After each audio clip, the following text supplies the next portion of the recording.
నమస్తే. Salaar December 22న world వైడ్గా release అవబోతుంది. అయితే 2023లో మోస్ట్ అవైటెడ్ మూవీ ఏంటి అంటే అది ఖచ్చితంగా సలార్ అని చెప్పుకోవాలి. అయితే సలార్కి సంబంధించిన కొత్త ఒక ట్రైలర్ రిలీజ్ అయిందని చెప్పుకోవాలి. అయితే ఆ ట్రైలర్ ఎలా ఉంది ఏంటి, ఈ ట్రైలర్ సినిమాకి ఎంతవరకు బూస్టింగ్ ఇస్తుందో ఇప్పుడు చూద్దాం. సార్ నమస్తే. నమస్తే అండి. సో మొత్తానికి సలార్ మీద హై ఎక్స్పెక్టేషన్స్ అయితే పెరిగిపోతూ వస్తున్నాయి. సో ఇప్పుడు రిలీజ్ అయినటువంటి ఒక ఈ వీడియో ఏదైతే ఉందో అది సినిమాకి ప్లస్ అనుకోవచ్చా మైనస్ అనుకోవచ్చా? వాళ్ళు ప్లస్ అవ్వాలనే చేస్తారు, మైనస్ అవ్వాలి ఎందుకు అనుకుంటారు? ఫస్ట్ తారీఖు ఒక ట్రైలర్ రిలీజ్ చేశారు, దాని మీద కొంత విమర్శలు అభిమానులు నిరుత్సాహం ఉంది కాబట్టి వాళ్ళని కూల్ చేయడం కోసం మళ్ళీ ఇంకో ట్రైలర్ రిలీజ్ చేద్దామని చెప్పి అనుకున్నారు. అనుకోవడం తడవుగా ఇంతకు ముందే రిలీజ్ అయింది ఆ ట్రైలరు. అంటే ఆ ట్రైలర్ మనకు చూసుకుంటే ఏంటంటే 3 నిమిషాలు ఉంది. అంటే దాంట్లో కొద్దిగా ఏంటంటే యాక్షన్ పార్ట్ కొద్దిగా ఎక్కువ ఉండేట్టుగా ప్రభాస్ని ఎక్కువ చూపించేలాగా డిజైన్ చేసుకున్నారు. గతంలో వచ్చినంటే మధ్యలో నుంచి ప్రభాస్ కనపడతాడు కాబట్టి కొద్దిగా ఈ ట్రైలర్కి వచ్చేసరికి కొంత కథాపరంగా కొంత లైను క్యారెక్టరైజేషను అంతా చెప్పారు. అయితే మొత్తానికి ఈ 3 minutes ఆఫ్ వీడియోలో చూసుకుంటే ఎక్కడైతే పృథ్వీరాజన్ ఉన్నాడో పృథ్వీరాజన్ ఎంత పెద్ద సమస్య వచ్చినా దానికి చాలా ఎంత బలమైనటువంటి ఒక సైన్యం ఉన్నా సరే అందరినీ వదిలిపెట్టి ఓన్లీ ఒక్కరికి మాత్రమే చెప్తాడు అన్నట్టుగా ఇంట్రడక్షన్ ఇచ్చారు. సో ఇక్కడ ఒక రకంగా చెప్పాలంటే ఇద్దరు మంచి మిత్రులు, ప్రాణమిత్రులు బద్ధ శత్రువులు ఎలా మారారు అనేది చూపిస్తున్నారని చెప్పి అనుకోవచ్చు. కానీ చూపించిన ఈ వీడియో మొత్తాన్ని కూడా ఇద్దరు మిత్రులనే మనకు కనిపిస్తూ వస్తుంది. ఏమంటారు మీరు దాని గురించి? అదే ఇప్పుడు ఇక్కడ ఏంటంటే కథ ఏంటంటే పరిచయంలో సుల్తాన్ కథ చెప్తున్నట్టుగా, టిన్ను ఆనంద్ కథ చెప్తున్నట్టుగా ఉంది. చిన్నప్పుడు నీకు కథ చెప్పానని చెప్పినట్టుగా ఉంది. అవును. అంటే ఆ కథాపరంగా చూసుకుంటే ఆ సుల్తాన్ ఎలాంటి పెద్ద సమస్య వచ్చినా తన బలమైన శత్రువులను సైన్యాన్ని కాదనుకుని ఒకే ఒక్కడు చెప్పేవాడు. అదేంటంటే దేనే తీసుకొచ్చేవాడు, దేనే అంతం చేసేవాడు అని చెప్పి చెప్తాడు. అంటే ఆ ఒక్కడే హీరో ఎలివేషన్కి సంబంధించిన అంశంగా అనుకోవచ్చు మనం. అది అంటే ప్రభాస్ క్యారెక్టరైజేషన్ చెప్పడానికి కోసం అది ఎలివేషన్స్ కోసం చేసిన సన్నివేశంలాగా ఉంది. అలాగే ఇంకోటి ఏంటంటే ప్రభాస్ అసలు వృత్తి ఏంటనేది ఒక మెకానిక్ అనేది అక్కడ అర్థమైపోయింది. ఆ స్పానర్లు ఇవి పట్టుకునే వాడికి ఏం తెలుసు గన్న కాల్చడం అనేది ఆ డైలాగ్ ద్వారా కూడా ప్రభాస్ దీంట్లో ప్రొఫెషన్ ఒక మెకానిక్. కానీ అతను మెకానిక్ అయినా కానీ ఎంత పవర్ఫుల్గా ఉంటాడనేది చూపించారు. ఇట్లా కాన్సర్ అనేదాన్ని అంటే కాన్సర్ అనేదాన్ని చాలామంది కథలు మార్చింది, వీళ్ళు కాన్సర్ కథనే మార్చారు అని చెప్పుకుంటూ ఒక లైన్ ఇచ్చారు. స్టోరీ లైన్ పరంగా చూసుకుంటే ఒక మంచి లైన్ అని చెప్పాలి. అంటే ప్రాణమిత్రులు బద్ధశత్రువులుగా ఎలా మారారు అన్నదే ఆ కథ. ఆ కథకి కాన్సర్కి ఉన్న సంబంధం ఏంటి, ఇదే అంశం చుట్టూ తిరిగే సినిమాగా చెప్పొచ్చు దీన్ని. ఓకే. అయితే మిగతా ఆర్టిస్టులు కూడా ఇంకా ఉన్నారు కొంతమంది, బట్ వీళ్ళెవరు కూడా మనకి ఈ వీడియోలో కనిపించలేదని చెప్పుకోవాలి. అయితే వాళ్ళ క్యారెక్టర్స్ ఏ స్థాయిలో ఉండొచ్చు అనుకోవచ్చు? అంటే అందరూ దాదాపు మనకి వెల్నోటెడ్. ఇక్కడ మెయిన్ హీరోలు ప్రభాసు, పృథ్వీ సుకుమారను, శృతి హాసన్ కనిపించింది, దాంట్లో టిన్ను ఆనంద్ కనిపిస్తున్నాడు.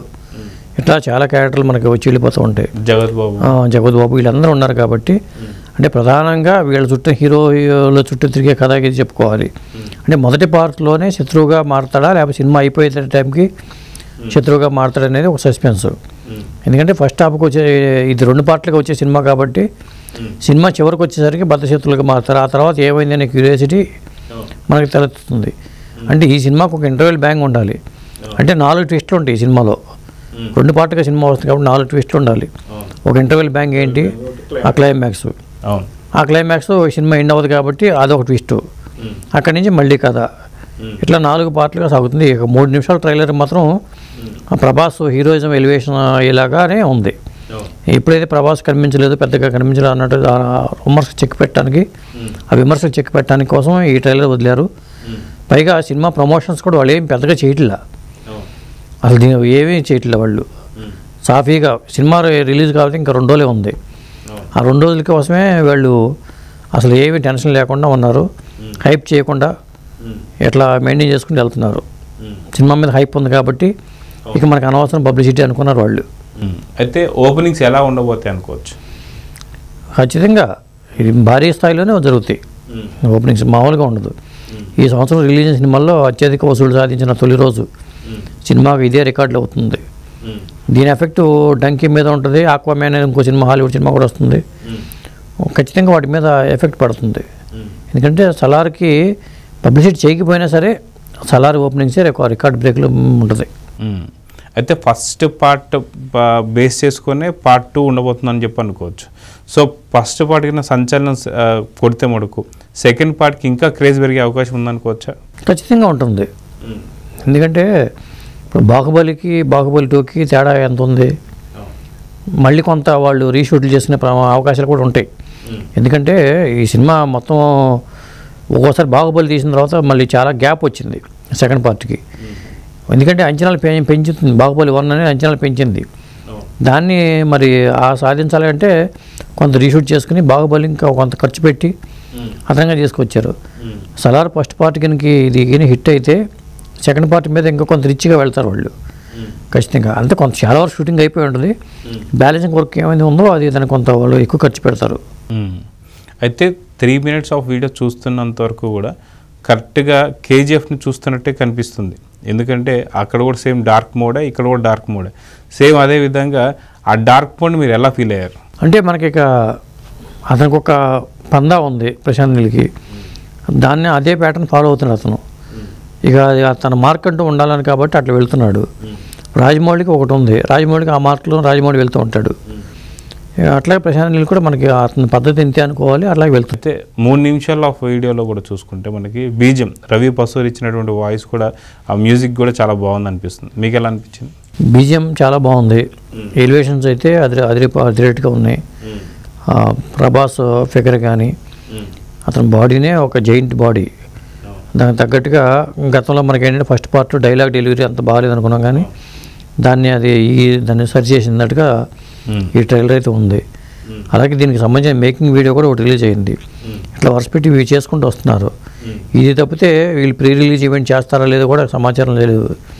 మరి మామూలుగా ఏమి లేకుండానే సాదాసీదాగా రిలీజ్ చేయడానికి వాళ్ళు సిద్ధమైపోయారు. ఆల్రెడీ టికెట్స్ కూడా హాట్ కేకులాగా బుక్ మై షోలో అమ్ముడుపోతున్నాయి బాగా.